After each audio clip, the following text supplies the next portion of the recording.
Hello, everybody. This is Anna Karenina by Leo Tolstoy. Part 6, Chapter 1. Darya Alexandrovna accepted the proposition which the Levins had made to her to come with her children and spend the summer at Pokrovsky. For her place, Yergashova was falling to ruin.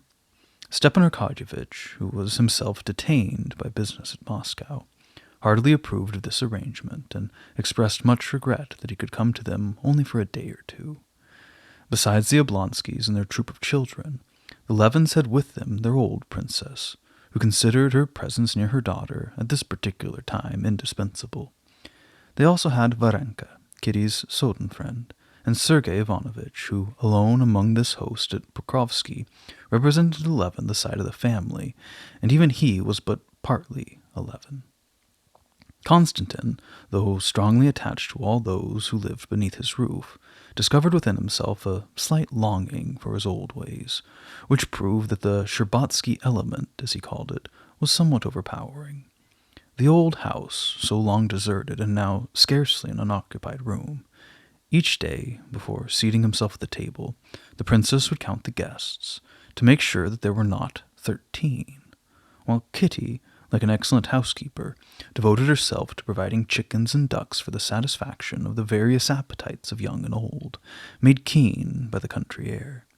The family were at table, and the children were planning to go out and hunt for mushrooms, and the governess and Varenka, when, to the great astonishment of all, Sergei Ivanovitch evinced a desire to join the expedition. "Allow me to go with you," said he, addressing Varenka. "I'm very fond of getting mushrooms. I think it's a very fine occupation." "With pleasure," she answered, blushing. Kitty exchanged looks with Dolly. This proposition confirmed an idea which had engrossed them for some time. After dinner, the two brothers chatted over their coffee, but Sergei Ivanovitch watched the door through which the children would have to pass out of their way to the field, and as soon as he saw Varenka in her linen dress with a white kerchief over her head, he interrupted the conversation, swallowed the last drop in his cup, and exclaimed, I'm coming, Varvara Andreevna."